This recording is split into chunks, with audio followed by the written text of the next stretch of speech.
It's a very rare thing that a group actually goes back 100 years and feels, you know what, we did it better 100 years ago. Let's go back to the old way. And I love what Lucky's doing to this place. I think it's going to make a change to Dallas. Well, the first time I asked Eddie about the opening date, he said August. And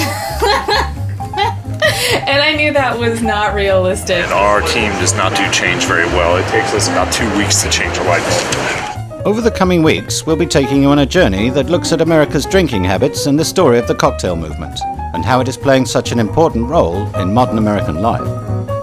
We'll be introducing you to Eddie Lucky Campbell as he makes the move from celebrity barman to bar owner and sets out to create his very own upscale cocktail bar in downtown Dallas. We'll also be meeting some of the people who've helped transform the cocktail scene in the United States and pay homage to the classic age of cocktails in the pre- and post-Prohibition era. Which brings us to the start of our journey of the cocktail movement.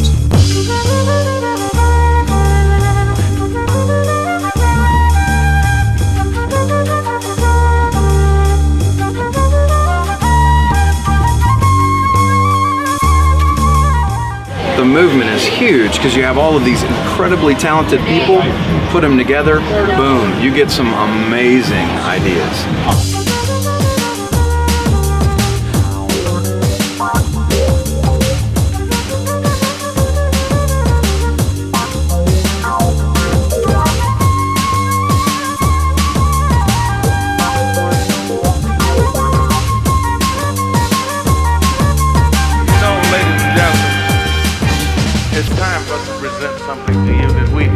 Strongly about.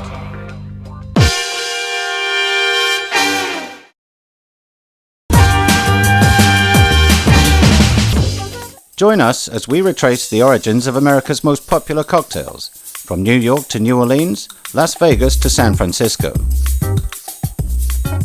Our story begins here, in the Lone Star State of Texas, in Dallas, which amongst many other stories is rumored to be the birthplace of one of America's most popular cocktails.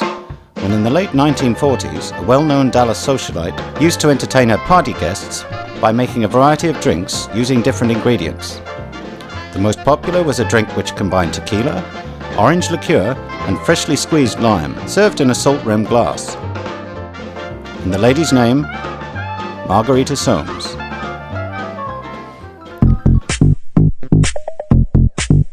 Dallas was one of the last cities in the United States to embrace the modern craft cocktail movement, but it is certainly making up for lost time as a host of cocktail bars open, all with their unique style and take on the cocktail scene. Let's meet Eddie Lucky Campbell, one of the city's most celebrated cocktail masters, as he brings the cocktail movement to the Dallas bar scene. Welcome to downtown Dallas.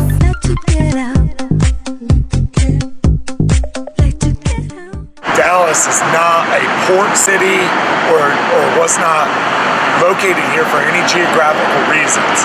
It was a trade hub, but basically what we have here in Dallas is shopping and eating and drinking. That's what we do. The site of Lucky's new bar is in the commercial area of downtown on Main Street. You know, cocktail lounges are opening all over the country, but for me, this is my life's work. It's a once-in-a-lifetime opportunity for guys like us. It's an opportunity that most people never have. With my partner, Ed Bailey, I have more backing and support behind me than anybody else in this cocktail game in the entire world. Sometimes the sophistication of these cocktail programs brings an air of stuffiness, which we spend a lot of time in design to remove all of that stuffiness. You don't take a Main Street location to be exclusive and try to segregate your crowd. You know, so we came down here because we want everybody to come in here and experience the cocktail movement that's going on. Back in the day, Lucky and I used to work together, and you know, we've watched the cocktail scene evolve from just simple cocktails over the past couple of years to more delicate cocktails, and he's really led the movement here in Texas with a core group of people. This bar right here is going to be the most technically engineered bar that this city's ever seen. We'll open with 5 different types of ice. We'll be working ice molds, chipping from the ice block, cold draft ice cubes as well, flaked ice for juleps and smashes, things of that nature. And then we'll probably have a tricked out flavored ice mold It's a risk. I mean, I hope we're part of the revitalization movement, but I know that other restaurants and other bars have gone in there trying to revitalize, downtown with mixed results. So it's definitely a risk, but Eddie believes in it, so I believe in it. So that's my man, Richard Allen. He may be the busiest guy in the city. In this process, we probably went through about 3 contractors before we even started construction. And Richard Allen is known. He's built 150 some restaurants here in the Dallas area, and his crew just blows through stuff. But whilst construction seems to be moving along smoothly, issues with the interior designer are causing problems on site. With the opening date fast approaching, these are problems that Lucky and the construction team can do without.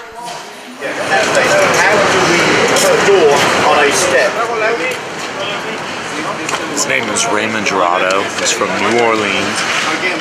He's been hanging out in old-timey bars and saloons, which qualifies him for this enough. He moved to New York when he was about 18 years old, got into design, practiced in New York for about 35 years, and came back to Dallas. All of the brilliant aspects, the archway, the open face, the bar, everything, those are all his ideas. He's quite brilliant, but he changes his mind at the last minute, and our team does not do change very well. It takes us about 2 weeks to change a light bulb.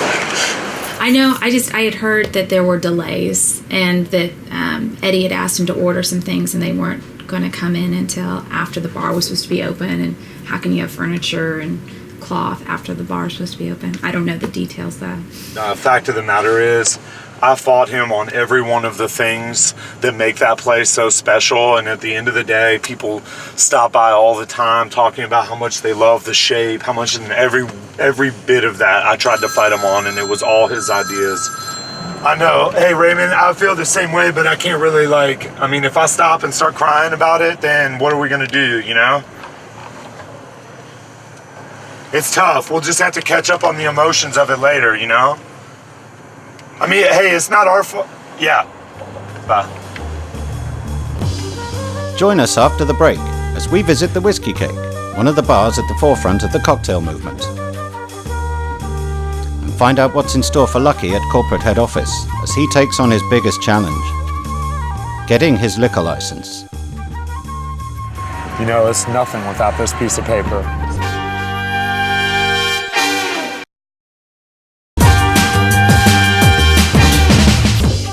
Dallas has an ever-increasing variety of cocktail bars that embrace all aspects of the cocktail movement, all governed by the Texas Alcoholic Beverage Commission, who are responsible for issuing liquor licenses to bars and restaurants throughout the state.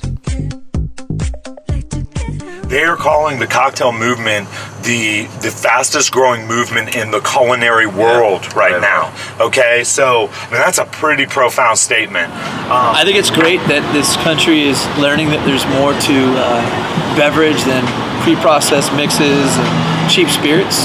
It's nice to see that we're learning that our palates can handle a little bit more flavors, and that people are interested now, and just like they are in food, they want to know, can I get this fresh? What's in it? Are there spices? Are there flavors? It's an exciting time to be a bartender and to be a drinker.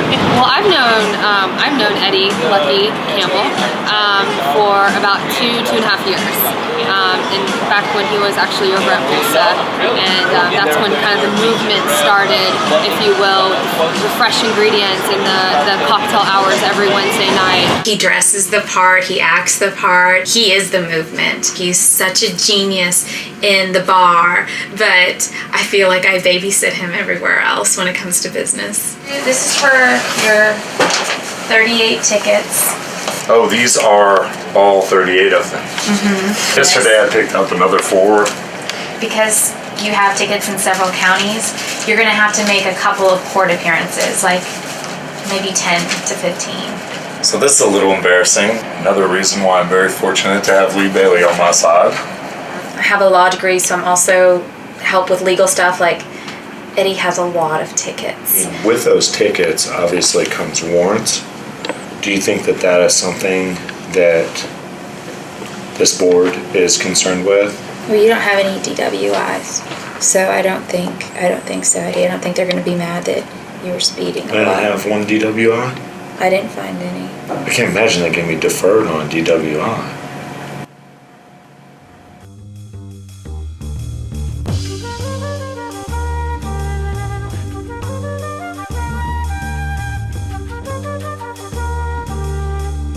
After the break, we'll be visiting the Whiskey Cake, where we'll be making the freshest Ramos Gin Fizz ever made.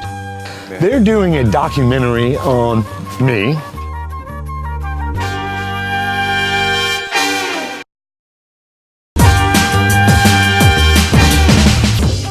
One of the first examples of a cocktail can be traced back to the 16th century, when Sir Francis Drake's fleet ran into storms off the western tip of Cuba. One of his crew concocted a drink using unrefined rum, lime, mint and sugar to create what could be the first mojito.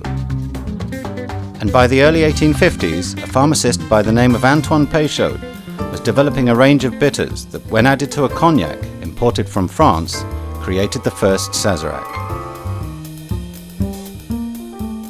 We're at Whiskey Cake in Plano, Texas. It's north of Dallas. Here, Sean Connor is the bar lead. He's doing barrel-aged cocktails, and he's put together a heck of a cocktail menu here. This is a farm-to-table restaurant. The cocktails are also themed in the market fresh style. So let's go check in with Sean, see what he's up to. Hi, everybody. Welcome to the Whiskey Cake. Hi, guys. My name's Sean Connor. This is Gary Hayward. We're doing complimentary Ramos Gin Fizz cocktails for our Sunday brunch. We have Annabelle the cow out here. We're doing the world's freshest Ramos Gin Fizz. The cocktail scene at the moment in a lot of the big cities is about, making classic drinks from, even 150 years ago to the right spec. So you're taking a classic drink and then moving it forward and taking it to where we are, where the industry is moving into. My name is Paul Teunnerman, in the industry known as Mr. Cocktail, co-founder of Tales of the Cocktail. Arguably the largest global cocktail event happening on an annual basis. This year, 2012, we're going to celebrate our 10th anniversary. I'm going to go back to the roots. I'm going to start, looking at how drinks are made and understanding the history and recreating them as the original artist intended. Fresh ingredients is what we're about, making cocktails here, so I don't think it gets any fresher than this. If Annabelle is feeling up to it, we're going to make the freshest Ramos Gin Fizz on earth. Wow, you really have to pull them, huh? How about that, Kate? Kate, you got a lot more than the farmers did. So the ingredients being fresh milk from Annabelle via Kate, gin, of course, for the Ramos Gin Fizz, a little lemon and sugar. Some use a little lime. And then the two key ingredients being egg via our house chickens, and the other elusive ingredient, orange flower water. Coming out of New Orleans from the 1890s, invented by the Ramos brothers, first appearing on the Roosevelt Hotel's cocktail menu. There we are. Sean, how about a quality check, brother? Oh, man. Tastes like Fruity Pebbles. Thank you, Annabelle. Thank you, Kate. Sean's getting ready to teach us something about ice here. And Sean's the only guy I know in town that's actually taking a chainsaw to an ice block. So Sean, show us what's up, buddy. You take a filtered water, and because it's a slow process of freezing, it'll be really, really clear. You'll see in a second how I exactly do it, but there's a few impurities in it. If you leave it too long, like this one has, you'll see it spiking, but it'll come out in the wash. So,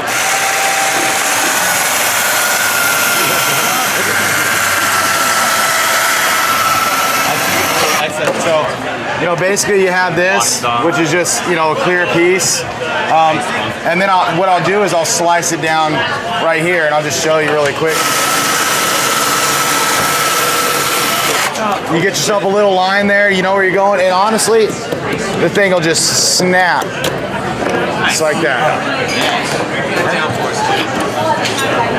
From there, I'm going to show you how it actually turns out. It's going to be a sphere, so whenever you put it on your cocktail or your whiskey, bourbon, or scotch over it, it's going to be it's going to reduce the dilution rate. You can do it in a ball yourself, and it's really easy if you can take it. Basically, you do the edges off. And you get every edge, and it'll start rounding off. I need it to hold up. I want the flavors to be in there. I want it to open up just enough to be long lasting. Good mouthfeel. There, see, it's done. Yeah, you grab it with your teeth.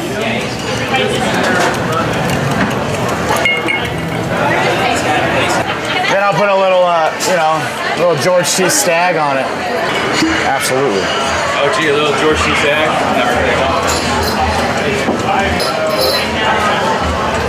The great thing about this is you can see right through it. Here we go. We're about ready. You know, you take that thing and just use your hands. You'll rub it clear. And when you pour that whiskey or bourbon on it, it's going to be clear as day. I tell you what, let's set them on the block real quick.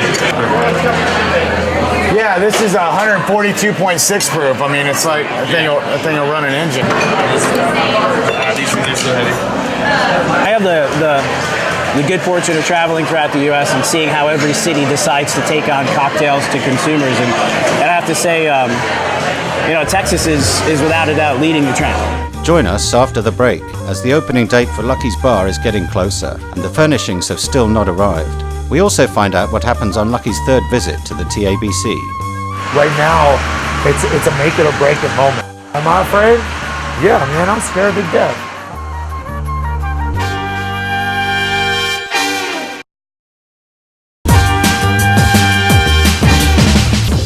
We catch up with Lucky now at the furniture suppliers, where he's trying to find out where his furniture is.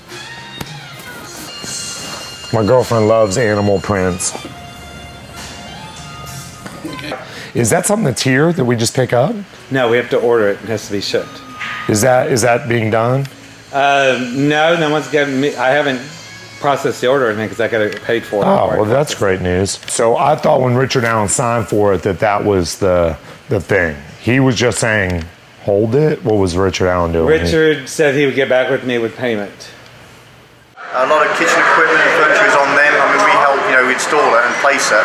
But, we don't provide that. So if there's a delay on that, then, I'm obviously not accountable. We'll still try to help you. Well, there is still, I'm scared, there's still deliberation as to whether or not they're not ordered, they're not anything.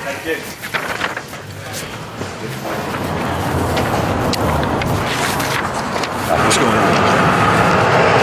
It's just cleaning up a bunch of messes, you just you trust people to do what they tell you they're going to do, and then you end up looking like an idiot when it's not done. At the end of the day, it's my fault that I hired that guy. I hired the wrong guy. Right now I just got to solve some shit. I don't know how much I'm going to get done, but something has to get solved right now, so I'll figure it out. You don't want to micromanage people, then they don't do what they're supposed to do. And so there's no time to replace them. They're not getting it done. My designer thinks I should be driving around with him looking for flower pots right now. Now I'm supposed to put on my happy face and go talk to some people about potentially working for me. Well, the first time I asked Eddie about the opening date, he said August. And I knew that was not realistic. We had hoped for this week, but I think it's going to be the first or second week of December. When you get back here, shoot it from way back. Let's catch that. Where's Raymond? 19 inches. Not 19. You said 18 or 19? 18. No, I'm not talking about bringing it up. I'm asking if we shouldn't bring it down. On it standard this much lower than a regular dining. Do you feel that is? Well, you're going to have to keep them in the dinner position just because you have a table there. Is the short answer that you wanted a regular dining seating? Correct. The soul comes from your guests and the room, of which the cocktail is a tool or a part, a fixture within that room. With Eddie, one of the beauties of having a guy like that, this guy has a wealth of knowledge. And when we brought the cocktail program here and started implementing it, man, people just took to it like a moth to a flame. So this is where we're getting our oversized gas lanterns that we're putting outside of our entrance. I'm here to give them their check to get that process started. And now since I got here, they got some new chairs that they didn't have last week. I'm probably coming back for those. Oh, God, look at this. Oh, I love it. Okay, so really I'm just here to start that gas lantern process. We'll take it and we'll get it started. These are my angels right here. They take care of business. They hold things. If they get any cool decanters, any crystal decanters and stuff, I set them down low and they call me up and say, we got a new piece in. And anyway, thank you so much, and we'll see you soon. And I'll be back. I promise I'll be back very quick for those chairs. I promise. We believe you. I'm so sorry. See you later. We'll see you soon. Okay, bye. The gods are smiling on us today. And the sunbeams are leading us directly to the office of the Texas Alcoholic Beverage Commission. The sun from the gods. Dude, kid you not, those beams of light are hitting the building. This is the one. Today's the day. They've given me instruction. We've been back 3 times. Each time with new instruction. It's almost perfect, but you just have to do this. It's almost perfect, but you just have to do this. Well, we've done it all. Today, I believe we're going to get this dropped off. I think it's pretty quick, actually. I think this process is sped up considerably. Moment of truth. Our life is in their hands. Okay, thanks so much. Thank you. Sorry for the interruption. No problem. I'm so sorry. We couldn't get together. And but anyway, I think I've got it real quick. It's just a quick the corrections that you requested, and let's see here. 1. But tell you what, that's a big deal right there.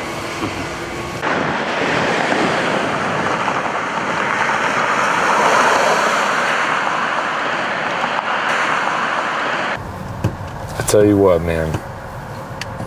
I sure regret all the stupid shit I did along the way. I don't think I look so hot on paper. Coming up on the cocktail movement, we continue our search for the finest cocktails in America and take a look into the weird and wonderful world of mixology.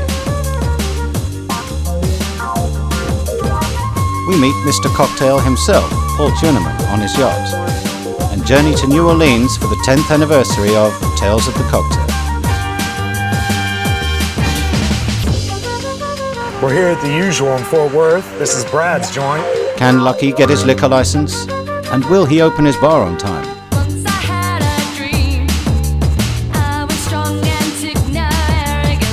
No way the helping hand will ever sign off on this cabinet. It turned out that piece won't fit.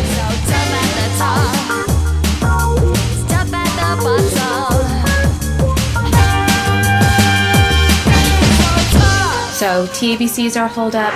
One more things to do, we might have us a liquor license. And then we're still holding off on commercial insurance. I gotta have a hard conversation with you here, bud. They won't proceed with construction until they have a certificate of insurance. Are you sitting down? I got a long way to go, but I set out to open a bar. Bar's open. It's a mutiny. What's that? I have no water. No water? How do we even fix something like that? I ain't gonna lie, I ain't paid the water bill in 3 months. I thought it was me. You know, ladies and gentlemen, it's time for us to present something to you that we feel strongly about.